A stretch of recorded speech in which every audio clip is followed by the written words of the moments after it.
Bonjour, bonsoir, bienvenue à tous et à toutes. Je suis vraiment très content de vous retrouver pour un nouveau direct.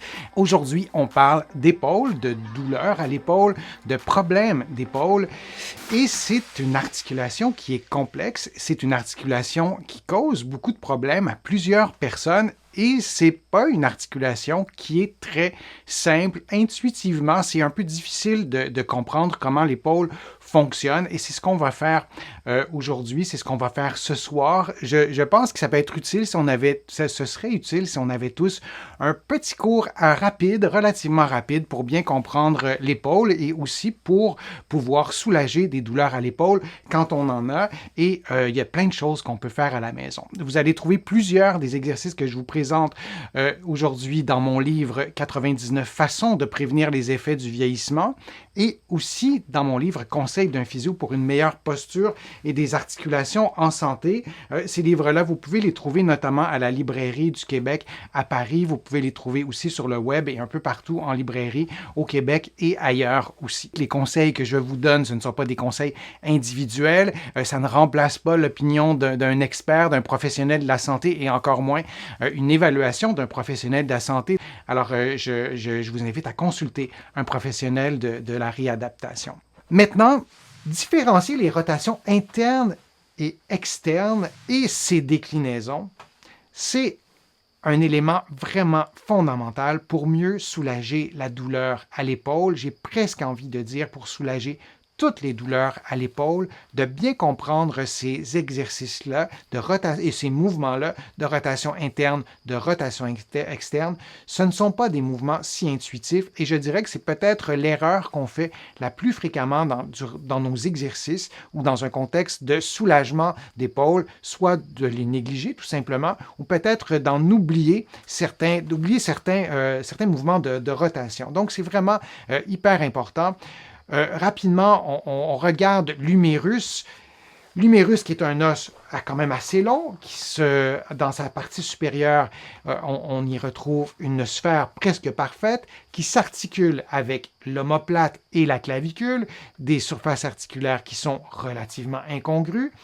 Si on voit l'humérus dans le corps humain au complet, on voit qu'il y a une articulation avec le coude, mais concentrons-nous sur la partie supérieure pour laquelle il y a une sphère qui permet des mouvements de rotation interne et des mouvements de rotation externe. Et je voulais vous montrer une illustration, les bras levés, parce que les mouvements de rotation, ils se font dans tous les plans de l'espace, qu'on ait le bras près du corps ou qu'on ait le bras loin du corps. Pourquoi? Parce qu'on a une sphère et la sphère permet un degré maximal, disons, de mouvement dans tous les plans de l'espace. Alors, on va se concentrer particulièrement sur le mouvement de rotation interne et de rotation externe. Je vais vous parler des différents types de rotation de l'épaule. Je vais vous les montrer agrandis comme ça. Il y a la rotation interne, rotation externe. Alors ça, c'est les deux rotations officielles, disons. Mais on a aussi des déclinaisons, le bras près ou loin du tronc. On a d'autres déclinaisons, le bras ou le corps à la verticale, à l'horizontale ou à la verticale, et là, les déclinaisons isométriques, excentriques et concentriques. Et là, vous vous dites, quel programme? La vidéo va durer 3 heures. Non, on va faire ça simplement, mais souvenez-vous qu'il y a plusieurs déclinaisons, internes, externes, les grandes familles, bras loin, près du corps, à l'horizontale, à la verticale, et isométrique, excentrique, concentrique. On va en parler, vous allez voir, on va simplifier tout ça. La rotation externe, vous la voyez? Faites le mouvement. Et c'est intéressant de le faire sur soi parce qu'on s'en souvient toujours plus longtemps. Donc, le coude collé sur soi et vous allez tourner vers l'extérieur ou vers l'intérieur votre avant-bras, ce qui permettra de faire une rotation interne ou une rotation externe. Si vous avez mal en faisant ces mouvements-là, vous ne les faites pas et vous m'écoutez et vous mémorisez tout ça. Trouvez la bonne rotation. Je vais vous montrer des images et vous allez me dire si la personne fait une rotation interne ou une rotation externe. Alors, de placer donc debout, faites-le vous-même. Placez vos mains sur vos hanches dans la partie antérieure, sur votre bassin, la partie avant, et dites-moi si vous faites une rotation interne ou une rotation externe. Et c'est vraiment intéressant de se poser la question et de savoir si vous aviez la bonne ou la mauvaise réponse. On fait une rotation interne avec les deux côtés lorsqu'on fait ces mouvements-là. Un autre petit test que je vous pose, la personne a levé les bras, mais est-ce que ses bras sont en rotation interne ou en rotation externe? Et là, on ajoute la rotation interne au mouvement d'abduction puisque les bras sont levés. Alors la réponse, c'est une rotation interne. Et je vous dis, le fait de bien démêler rotation interne-externe, vous allez faire des exercices de façon beaucoup plus efficace en corrigeant aussi certaines erreurs qu'on peut faire parce que notre bras est placé soit en rotation interne ou en rotation externe. Et d'ailleurs, quand on lève les bras, comme ce que vous voyez à l'écran, donc le mouvement d'abduction en ayant les bras en rotation interne, c'est impossible de lever plus haut que ça parce qu'il y a un blocage physiologique au niveau de l'épaule. Et une dernière question que je vous pose comme ça, le bras droit, donc où il y a la flèche, est-ce qu'on est en rotation interne ou en rotation externe, d'après vous? Alors la réponse est qu'on est en rotation externe. Et lorsqu'on a des capsulites, lorsqu'on a des tendinopathies, lorsqu'on a une instabilité à l'épaule, on va souvent remarquer que notre douleur est davantage reproduite par la rotation interne, par la rotation externe, parfois les deux. Alors, on veut être en position neutre. Souvent, on me pose la question, quelle est la meilleure position pour être confortable? Quelle est la position de repos? Bien, en général, c'est légèrement en rotation interne, mais certainement pas en fin de rotation externe qui augmente les tensions, mais en principe, on est tous capables de faire la rotation externe lorsque nos épaules sont en santé. Je vais vous montrer quelques exercices qui travaillent la rotation externe et la rotation interne. On les fait ensemble. L'objectif là, de mon propos, c'est qu'on puisse démêler un peu ce qui est la rotation interne, rotation externe. Quand je vous disais qu'il y avait plusieurs déclinaisons, c'en est une. Mes bras sont loin de mon corps, si je peux m'exprimer comme ça, ou loin de mon tronc plutôt. Donc, mon bras est à 90 degrés, forme un angle de 90 degrés avec mon corps. Et pendant que j'ai mon bras qui est à 90 degrés, j'effectue en ce moment un mouvement de rotation externe. Et là, maintenant, je fais un mouvement de rotation interne. Ce sont des exercices essentiels à faire pour bien récupérer la totalité de nos capacités physiques en ce qui concerne les épaules. Je vous montre un autre exercice, toujours de rotation interne ou de rotation externe. Et là, on va faire un exercice de renforcement. Et ce que je fais, c'est que je pousse dans l'élastique avec mes mains et je descends et je monte les bras. Et pendant que je fais ce mouvement-là, je pousse constamment dans les élastiques en rotation externe, puisque mes poignets et mes poings poussent vers l'extérieur.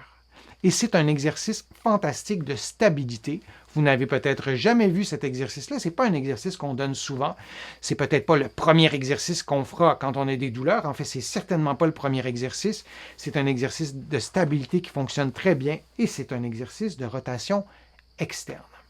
Je vous montre un autre exercice aussi de rotation externe. Cette fois-ci, l'exercice sera isométrique, c'est-à-dire qu'il n'y aura pas de changement de longueur de muscle et vous poussez dans la direction des flèches en rotation externe. On pourrait aussi varier la longueur de l'élastique pour pouvoir faire le même exercice, mais en ayant les bras, les poignets, si vous voulez, un peu plus éloignés. Pendant l'exercice, c'est essentiel de garder les bras et les coudes près de la cage thoracique. Je vous montre le même exercice que vous aviez vu tout à l'heure, l'exercice, pas le précédent, mais l'autre, qu'on fait, en fait, c'est le même exercice, donc, que, comme je vous disais, pas le précédent, mais l'autre, et vous faites l'exercice couché sur le dos pendant que votre épaule est stabilisée. Absolument essentiel de faire ces exercices-là couché sur le dos et en position assise. Et un exercice de rotation externe que vous faites couché sur le côté, sans poids. Et si on pose la question, est-ce qu'un exercice peut augmenter la force? Est-ce que c'est aussi un exercice de musculation? Bien, peut-être que si vous ne prenez pas de poids, il y aura moins d'effet de renforcement, à moins d'avoir été immobilisé très très longtemps et d'être relativement faible, mais vous pouvez aussi faire l'exercice en tenant un poids, une boîte de conserve. Je vais peut-être pouvoir vous montrer tout à l'heure. Je vous remontre aussi l'exercice de rotation externe, mais de façon statique, toujours couché sur le dos. Et je vous montre l'exercice aussi avec un poids. Donc, couché sur le côté, vous prenez une boîte de conserve et vous faites un mouvement de rotation externe. Et là, attention, c'est essentiel de garder votre coude et votre bras en contact avec le tronc. Lorsque je vous parlais d'erreur, l'erreur qu'on fera, c'est que plutôt de faire un mouvement de rotation externe, on fera ça comme ça. Et lorsqu'on lève le bras, lorsqu'on fait ça comme ça, ce n'est pas du tout un mouvement de rotation externe. Ça, c'est un mouvement de rotation externe. Alors, sur la vidéo, vous le voyez, lorsque je lève la boîte de conserve, et je vais le faire dans quelques secondes, là, je le fais beaucoup plus rapidement. Je garde mon coude et mon avant-bras en contact avec mon tronc. C'est important de faire aussi, de varier les vitesses de vos mouvements. Donc là, je descends très tranquillement en tenant la boîte de conserve et je monte beaucoup plus rapidement pour travailler en excentrique. Comme en ce moment, mon muscle s'allonge et je peux travailler aussi en concentrique lorsque mon muscle se raccourcit. Et pour faire ça, je lève vraiment très rapidement. Donc, ce sont quelques exemples d'exercices de rotation externe. Et je ne vous ai pas montré en fait des exercices de renforcement de rotation interne, mis à part ce mouvement-ci et l'autre mouvement que je vous ai montré, c'était le premier exercice dans les vidéos.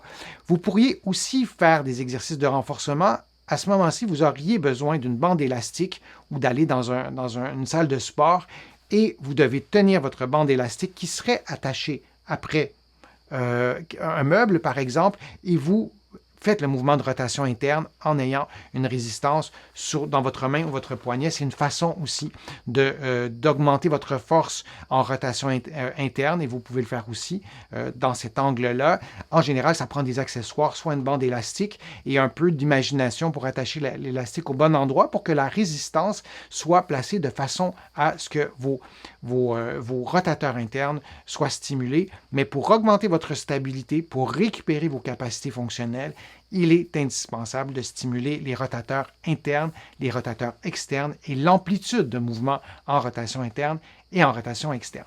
Je vous remercie d'avoir été là, d'avoir été présent, d'avoir posé vos questions. Je vous invite à me poser aussi vos questions si vous écoutez la vidéo en rediffusion.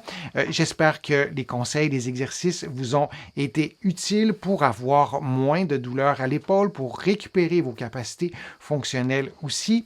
Vous allez trouver beaucoup d'informations sur mon site web, le www.denisfortier.ca. Vous le savez, vous allez trouver aussi des informations dans mes livres que vous pouvez trouver partout en librairie ici au Canada, mais aussi de l'autre côté de l'Atlantique. Je vais vous mettre le lien dans la description de la vidéo pour que vous puissiez trouver facilement mes livres un peu partout dans la francophonie. Vous pouvez vous abonner aussi gratuitement à mon infolettre en visitant mon site web, le www.denisfortier.ca. Vous allez voir, c'est assez facile à trouver.